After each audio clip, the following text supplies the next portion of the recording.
ئەی سڵاو بەڕێزان، سڵاو ڕێزم هەیە بۆ خانمان و گەنجان و لاوانی کوردستان. هیوادارم هەموو لایەکتان باش بن. بەداخەوە پێشتر بڵێنم بە برادرێکدا بوو کە قسە و باز بکەم سەبارەت بە ڕیفراندۆم، بەڵام لە بەرنامەی پێشووتر لە بیرم کرد بە حکومەوەی بەڵێنم پەیدا بوو. ئەمڕۆ دوا قسە و باسی خۆم دەکەم سەبارەت بەو ڕیفراندۆمەی کەوا لە کوردستان بەڕێوە دەچێت. ئەمە دوا بیر و ڕای منە سەبارەت یاخود تێڕوانین سەبارەت بە ڕیفراندۆم. هیوادارم برادرانی تر بێن. اینجا قسەکانی خۆم دەگەم سەبارەت بە ڕیفراندۆم. ئایا تێڕوانینی من چییە؟ ئایا من دژی ڕیفراندۆمم یا لەگەڵ ڕیفراندۆمم یاخود بێلایەنم؟ و هەتاوەکو دوایی هەوڵ دەدەم لە هەموو لایەنەکانەوە قسە و باز بکەم سەبارەت بە ڕیفراندۆم. و من کاتە قسە دەکەم من وەک کەسێکی سەربەخۆ قسە دەکەم. قسە دەکەم کە من سەر بە هیچ حزبێکی سیاسی نیم. لەو ڕوانگەیەوە من دێم قسە دەکەم سەبارەت بەم بابەتە. هیوادارم لە سەرەتا دەنگ هەبێ بۆی کەوە بتوانین قسەکانمان بگا. دەنگەیە بەڕێزان، ئەگەر دەنگەیە دوێک بنووسن زەحمەت نەبێ. سەرچاو بەخێر بن. ئەگەر باشە سەرچاو بەخێر بن. سیرکەن بەڕێزانم ئازیزان، لە 1400 ساڵی ڕابردوو کەڵتی موحەممەدیزم بە هەموو شکل و شێوەکانی ملەتی کوردیان دووچاری ئەنفال، کوشتن، بڕین لە ناوبردن کردووە.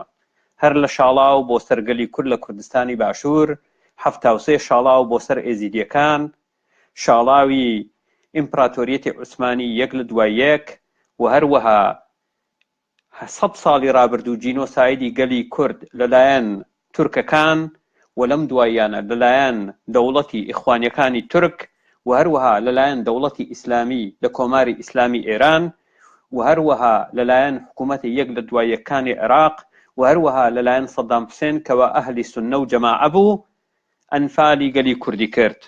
و بارودۆخی ناوچەکە لەبەرەوەی ئیسلام قابلی قبول نییە لە دەوڵەت جیابێتەوە، ئەوە ممکن نییە بتوانین بە دەوڵەتێکی مەدەنی و دیموکراسی لە ناوچەکە بگەین. تاوەکو ئیسلام بەشێک دەبی لە دەسەڵاتی سیاسی، تاوەکو لە دەستوری ئەم وڵاتانە لەسەر سەرەوە دەنووسرێ قورئان بەشێکی بنەڕەتی دەستورە. ئەگەر هاتو توانیمان دەستبەرداری ئەوە بین، توانیمان عێراقێکی مەدەنی و دیموکراسی بهێنینە ئاراوە کە لەسەر بنەمای هاوڵاتی بوون نەک لەسەر بنەمای ئەقەلیە و زۆرینە مامەڵە لەگەڵ خەڵکدا بکات، ئەو کاتمانەوە لە چوارچێوەی عێراق کەوا سیستەمێکی دیموکراتی وەکو سوید و وڵاتانی ئەوروپی دەبێ، ئەو کاتە دەکرێت بڵێن بەڵێ مانەوە لە چوارچێوەی عێراقدا زۆر باشترە لەوەی کەوا ئێمە دەربچین ببین بە دەوڵەتێکی سەربەخۆ. بەڵام هەروەک دەبینن ئەمە ممکن نییە. ئیسلام ڕێگا بەمە نادا. ئیسلام لە 1400 ساڵی ڕابردوو ئەم ناوچەیە خەڵتانی خوێن کردیە. ڕۆژ لە دوای ڕۆژ ئامادە نییە دەستی لە دەسەڵاتی سیاسی بەربێ. ئامادە نییە تەنانەت بۆ نمونە دەستبەرداری شەریعەتی ئیسلام بێ. ڕۆژانە مەلاکان هێرش دەکەن لە هەموو شوێنێکی وڵاتانی عەرەبی، هێرش دەکەن بۆ سەر خەڵکی ئازادی خواست. تاوەکو ئەو شوێنانەی کەوا لە وڵاتانی عەرەبی دوور دەکەویتەوە لەگەڵ ئەوەش کەوا ئیسلامیان تێدایە، دەبینی ئیسلامەکە کاڵتر دەبێتەوە، خەڵک زیاتر هەناسە دەدا. بۆ نمونە کاتێک دەچی بۆ وڵاتێکی وەکو ئیندۆنیژیا، لەگەڵ ئەوەی گەورەترین وڵاتی ئیسلامیە لە ڕووی دانیشتوانەوە، بەڵام خەڵکەکەی جۆرێکی زیاتر لە ئازادیان تێدایە.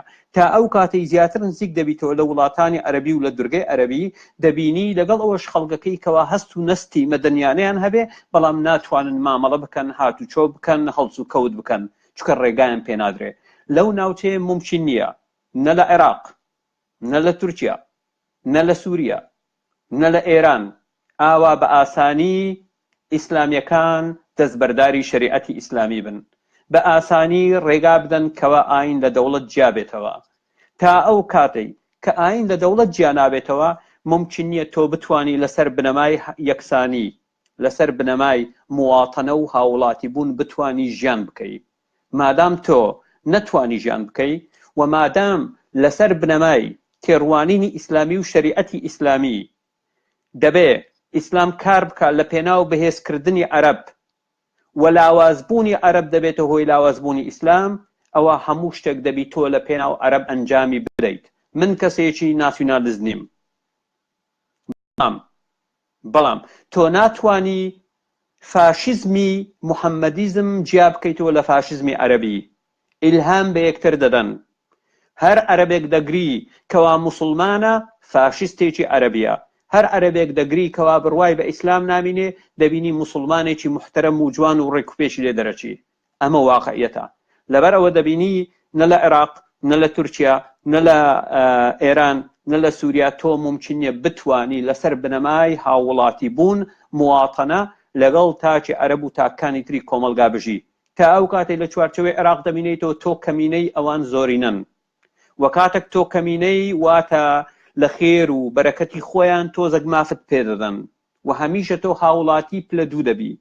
وەگەلی کورد ساڵەهای ساڵە چەوسانەوەی نەتەوایەتی لەسەرە. لەبەر ئەوە ممکن نیە تۆ بتوانێت عێراقێکی دیموکراسی بهێنیتە ئاراوە. تازە لەو عێراقی کەوا لێی دەژین خواردنەوەی ئەلکحول قەدەغە دەکرێت. خەڵک دەخەنە ناو نیقاب و حیجابەوە.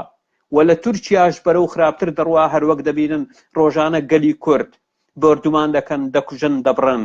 و لە هەمان کاتدا لە کوردستانی سووریا کچان و کوڕانمان مقاومەت لە شەرەف و کەرامەتی مرۆڤی بوونی خۆیان دەکەن لە ڕێگای شەڕکردنیان لەگەڵ کەڵتەکانی لەگەڵ چەتەکانی محەممەد لە جەبهەی ئەنوسرە و لەگەڵ داعشەکان.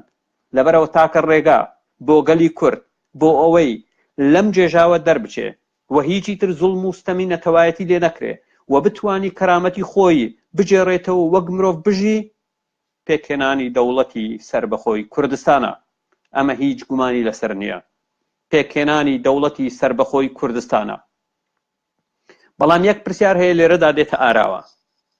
باشە هەندێک لەو حیزبە سیاسیانەی کە ئەمڕۆ کە دژایەتی ڕێفراندۆم دەکەن لەو شوێنەوە دژایەتی دەکەن چونکە ئەگەر هاتو دەوڵەتی کوردی پێک بێ لەسەر دەستی خۆیان پێک نایە. من دڵنیام ئەگەر بوستنەوەی گۆڕان لە پەرلەمانی کوردستان ما بواە لە پەرلەمان بواە و جەماعەتەکەی عەلی باپیر لەناو پەرلەمان ما بووە نایە و پەرلەمان ئەکتیڤ بواە و هەروەها ئەوانی تریش ئەمڕۆکە دەمێک بوو تەوقیعیان کردبوو لەسەر مەشروعەکەی مەسعود بارزانی سەبارەت بە ڕێفراندۆم. بۆ نمونە کاتخۆی مەسعود بارزانی داوای لێیان کرد کە بە زووترین کات پەرلەمانی کوردستان دەست بەکار بێت لە پێناو ڕێفراندۆم. پەرلەمانی کوردستان ڕەفزی نەکردەوەکەوە دکتۆر یوسف ئەو کات سەرۆکی پەرلەمانی کوردستان بوو. نەیگوت ئێمە دژ بەو پرۆژە یاسایە دەوەستین کە ڕێفراندۆمە لە پێناو سەربەخۆیی کوردستان. لەبەر ئەوە ئەو کێشانێکەوە ئەمڕۆکە دەیبینن لە هەردوو بەرەکەدا دەیبینن بەوانەی دەڵێن بەڵێ بۆ ڕێفراندۆم و بەوانەی دەڵێن نەخێر بۆ ڕێفراندۆم زیاتر کێشەیەکی سیاسیە. من بڕوا ناکەم یەک کەس لەناو کووردا هەبێ بەدەگمەن دژی ئەوە بێکەوە کوردستان جیابێت و بێ بە دەوڵەتێکی سەربەخۆ. لەبەرەوە من ناچمە ناو فلانە حیزب سوودم لێ بینی بڵێم بە نەخێر و فلانە حیزب سوودم لێ بینی بڵێم بەڵێ. دەبێ هەمومان لەگەڵ سەربەخۆی کوردستان بین بەبێ کەم و زیات. چکە ئەمە تاکە ڕێگایە کە دەتوانی تۆ لەگەڵ سەربەخۆی کوردستان یەک شەقیش لە ئیسلامی سیاسی بدەیت و لە دەستور جای بکەیتەوە. چکە وەک گوتم بە تەبیعەتی حاڵ وارووا وەک سروشت خەڵکی کورد زۆر پابەندی ئاین نابن. خەڵکی کورد بڕوایان بەو چەمکە هەیە کە خۆت و دینی خۆت و خودای خۆت کاتێک تۆ دەمری لە گۆڕ وەڵامی خوداکەی خۆت بدەوە. ئەمە ڕاستیە. لەبەر ئەوە دەبی هەمومان لەگەڵ سەربەخۆیی کوردستان بین. بەڵام لێرەدا چەند خاڵێک دێتە ئاراوە. لە کاتێکدا ئەمە زۆر گرنگە و دەبوایە ئەم کارە دەمێک بوو بکرایە چکە دەوڵەتی عێراقی مەرکەزی بوونی نەمایە. بەپێی پێناسەی سەروەری نیشتیمانی و هەروەها بەپێی پێناسەی دەوڵەتی شکست خواردوو کە پێناسەیەکی نێودەوڵەتیە دەوڵەتی عێراقی مەرکەزی شکستی خواردووە. دەمێکە شکستی خواردووە چکە دەسەڵاتی بەسەر هەموو خاکەکەیدا ناشتێ. باشترین نمونەش بینیمان داعش بوو. من نامە سەر مەوزوعی داعش لە کۆندا قسم لەسەری کردووە کەوا مەوزوعەکە چۆن بوو چۆن نەبوو. و سووریا شکستی خواردووە. پێی دەوترێت failed state واتە دەوڵەتێکی هەرەسی هاتووە. مادام دەوڵەتێک هەرەسی هاتبوو هەموو یەکێک لەو قەومیەتانەی کەوا تیایدا دەژین بەپێی مەشروعیەتی نێودەوڵەتی مافی خۆیەتی کەوا چوارچێوەی نەتەوەیی خۆی چوارچێوەی نیشتیمانی خۆی دیاری بکە و داوای جیابوونەوە بکە. سەیرکەن بەڕێزان. سونە شیعە، عەرەب، ئیسلام دەکوژن دەبڕن. ئێمەی کورد چ پەیوەندیمان بە بواردۆخایە؟ ئێمە چ پەیوەندیمان هەیە؟ یەک دەکوژن یەک دەبڕن. ئێمە دڵمان پێمان ناخۆشە. هیوادارن کەوا ڕای بگرن چکە مرۆڤ تیایدا دەکوژرێ. مرۆڤی بێگوناح چ پەیوەندیمان هەیە؟ عەرەب یەک دەکوژی، سوننە شیعە، موسڵمانن یەک دەکوژن، 1400 ساڵە شمشێرەکانیان یەک دەردەینن لە پێناو دەسەڵاتی سیاسی و یەک دەکوژن. ئەمە هیچ پەیوەندی بە ئێمەوە نییە. کورد دەبێ لەم جێژاوە دەربچێ بە زووترین کات. و من پێم وایە دەسەڵاتی کوردی زۆر کەم تەرخەم بووە، دەبوایە دەمێک بوو ئەم کارەی بکرد بایە. لەبەرەوە هەتا لە ڕووی شەرعیەتی نێودەوڵەتیەوە کورد مافی خۆیەتی کەوا ڕێفراندۆم بکە و دەوڵەتی سەر بە خۆی پێک بێنی، چکە عێراق وڵاتێکی شکست خواردووە هەرەسی هێناوە، فەشەلی هێناوە، و سووریا وڵاتێکە فەشەلی هێناوە، هەرەسی هێناوە. خاڵێکی تر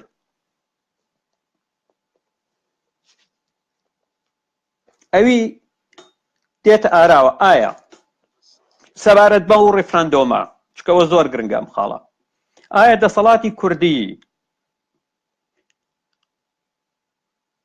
بڕیارێکی لە نەتەوە یەکگرتووەکان وەرگرتووە گەر هاتوو ئەو ڕێفراندۆمە بە هەر لایەکدا بکەوێ کۆمەلگای نێودەوڵەتی قبوڵی دەکا؟ چکەوە خاڵی جەوهەریە و من لە ڕابردوو قسەم کردیە، یعنی هینم هەبووە، تحەفوزم هەبووە سەبارەت بەو ڕێفراندۆمە لەسەر ئەو خاڵە. ئایا کۆمەلگای نێودەوڵەتی بۆ نمونە کاتێک دەبینین ئیستیمۆر سیر کە بەڕێزە، کاتێک ئیستیمۆر لە ئیندۆنیژیا جیا دەبێتەوە، پێشووتر بڕیاری نەتەوە یەکگرتووەکان دەینی کە ڕێفراندۆم سەنجی مەحەکە، خەڵکی ئیستیمۆر جیابەوە جیا دەبێتەوە، و لە گەورەترین دەوڵەتی ئیسلامی جابۆ کەوا ئیستیمۆر مەسیحی بوون. جنوبی سوودان بڕیاری نەتەوە یەکگرتووەکانی هینا ڕێفراندۆم بکرێ لەچێ لە وڵاتێکی عەرەبی ئیسلامی کەوا شەریعەتی ئیسلامی دەسەپێنێ کەوا سوودانە و ڕێفراندۆم کرا جیابەوە. کورد ئایا بڕیاری نەتەوە یەکگرتووەکانی بەدەستهێناوە؟ ئەمە خاڵێکی زۆر گرنگە. و خۆزگە کورد ئاینەکەی زەردەشتی بووایە، ئاینەکەی مەسیحی بووایە. من دڵنیام 100 ساڵ بوو کورد جیا دەبۆ دەیان کرد بە دەوڵەت، بەڵام کاتێک کورد پێناسەی خۆی دەکا وەک موسڵمان، ئێبابی بام کاتێک تۆ پێناسی خۆت دەکەی وەک موسڵمان، ملەتی موسڵمان ملەتە و لە ناو ئیسلامدا شتێک نییە بە ناوی نەتەوە و قەوم و شتی لەو بابەتە. دەکەواتە تۆ بڕۆ بخۆ لە ناو عێراقدا بژی، ئەوە بڕۆ بۆ خۆت لە چوارچێوەی عێراقدا بژی، عێراق ئیسلامە و تۆش دڵی ئیسلام و شانازی بە ئیسلام دەکەی بۆ خۆت لە عێراقدا بژی، و تۆش جەمعاتی ئێران دڵی من موسڵمانم بڕۆ لە چوارچێوەی ئێران بۆ خۆت بژی. تۆش سووریا هەمان شت.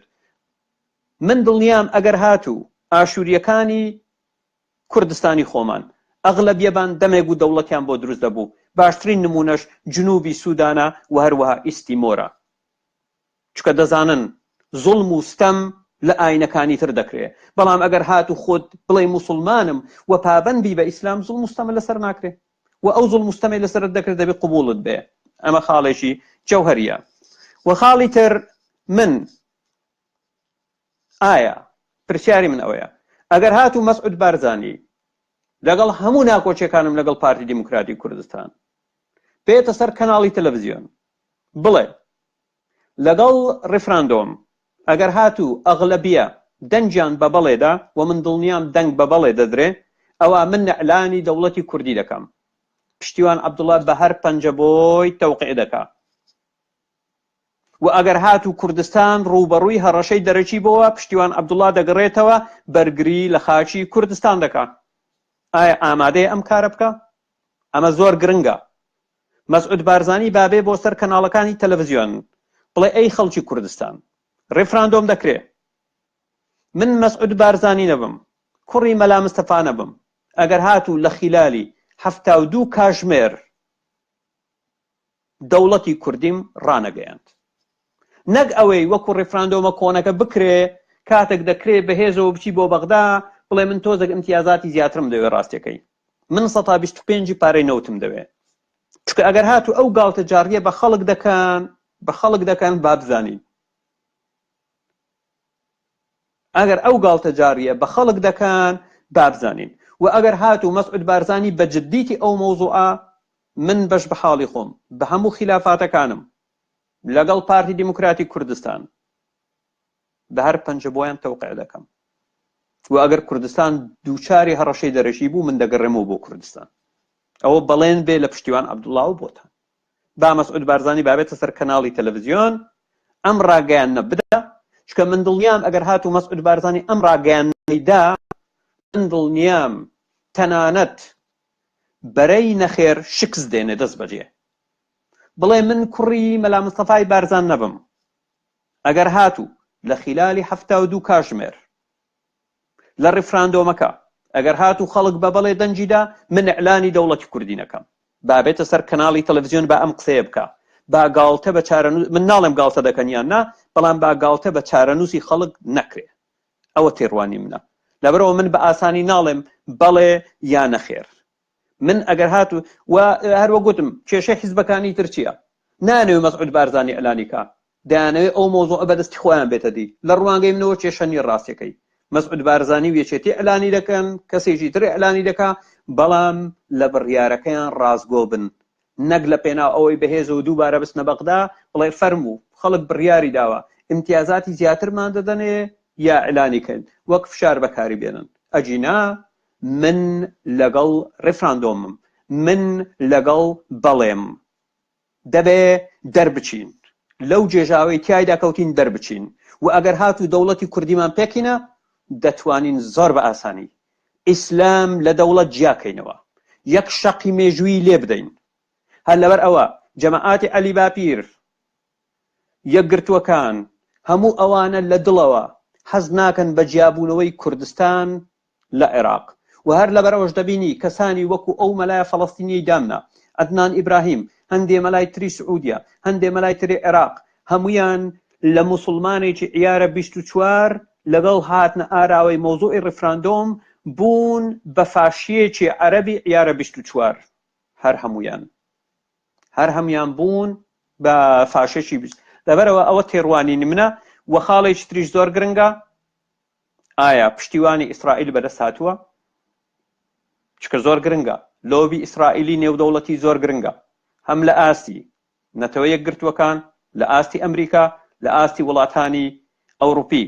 و من دڵنیام ئیسرائیل پشتیوانی لە دۆزی کوردەکە، و خەڵکی کورد پێویستە بە هەموو شێوەیەک پشتیوانی لە ئیسرائیل بکە، بە هەموو شێوەیەک پشتیوانی لە ئیسرائیل بکە، تاکە تروسکایی دیموکراسی لە ناوچەکە ئیسرائیلە. من هاوڕێم هەیە عەرەبی مەسیحیە فەڵەستینیە، و لێرە ئیش دەکا، دەڵێ بڕوا بکە ئێمەی مەسیحی عەرەب وەزعمان زۆر خۆشە لە پای ئیسرائیل، ئەگەر هاتو حەماس و فەتح دەسەڵاتی سیاسی بەدەستەوە بگرن دەیکەن بە کاولگا خودی خۆیان بە ئەترافی خۆیان. لەبەرەوە پێویستە بەرگری لەم تروسکای دیموکراسی بکرێت لە خۆرهەڵاتی ناوەڕاست، و نەکەر ئەمەش دەبی ڕێگا خۆش بکرێ بۆ ئەو کوردە یەهودیانەی کەوا بەر لە ساڵی 1950کان لە کوردستان دەرکران بگەڕێنەوە زێدی باوکو باپیریان لە هەولێر، لە سلێمانی، لە هەموو ناوچەکانی کوردستان خاچی خۆیانە، دەبێت ڕێگا خۆش بکرێ بۆ ئەوەی بگەڕێنەوە بۆ کوردستان لەسەر زەوی باوکا و باپیرانیان بژین. چکە یەهودیەکان 540 ساڵ پێش زاین لەم کوردستانە ژیاون، لە کاتێکدا مەلیکی بابلیەکان هێرشی کرد بۆ سەر ئۆرشەلیم، زۆرێک یەهودیەکانی بەدیل هێنا و زۆرێکیان مانەوە، هەندێکیان چوون بۆ وڵاتی فارس. دەبی ئەمە جارێشتر دروست بێتەوە.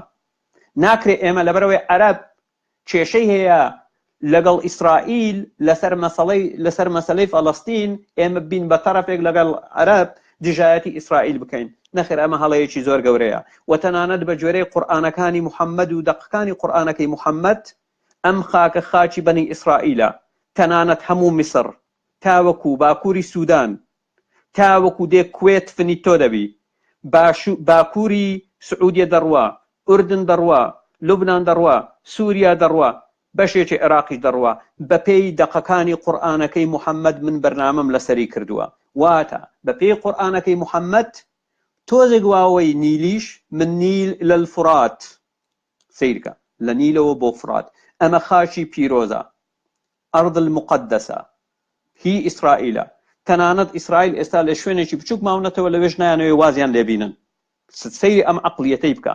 تەنانەت خودی خۆیان ناکۆچی نیشان دەدەن بە دەقەکانی خوداکەیان، ئەگەر بڕوایان بە خوداکەیان هەبی و ئەڵڵا خودایە، چکە ئەگەر بڕواتان بەوە هەیە ئەم دەقانە دەقی ئیلاهین، دەقی خوداین، دەقی ئەڵڵان، دەبێ پابەندی ئەم دەقانە بن، چکە ئەم دەقانە زۆر بە ڕۆشنی ئاماژەیان پێکردیە.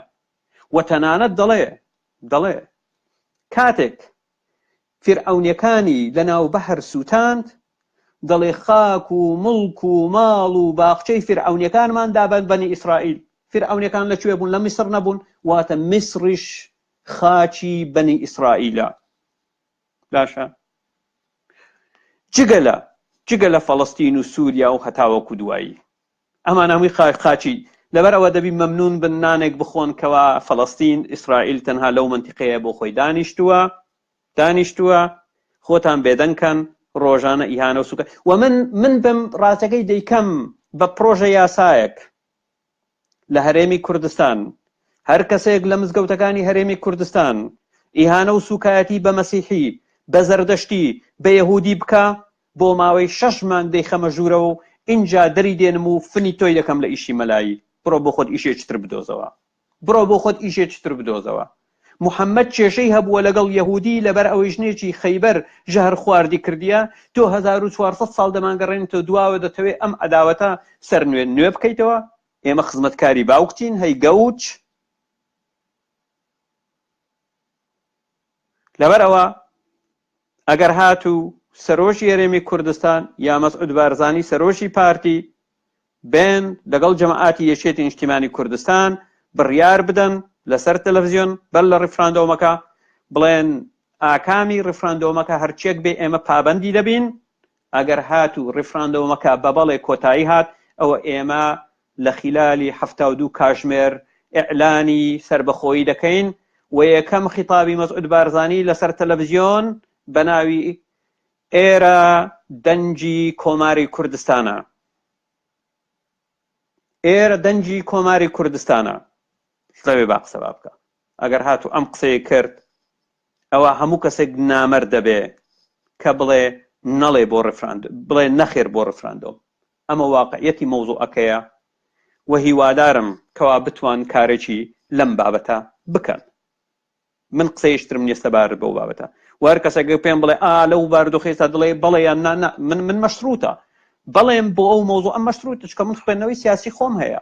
ناکرێ من بڵێم بەڵێ و دواتر ئیتر بێن بازرگانی و توجارەتی پێ بکەن.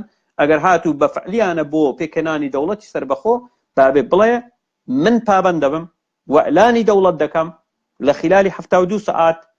ئەگەر هاتوو خەڵکی کوردستان بە بەڵێ، ئەو کاتە من دڵنیام هەر کەسێک لەگەڵ بەڵێدا نەبی ئەوە ئیتر خیانەتی نیشتیمانی دەکات. کاتێک شاد بۆ ئەوی بەڕێز و ئازیز هەر بژین.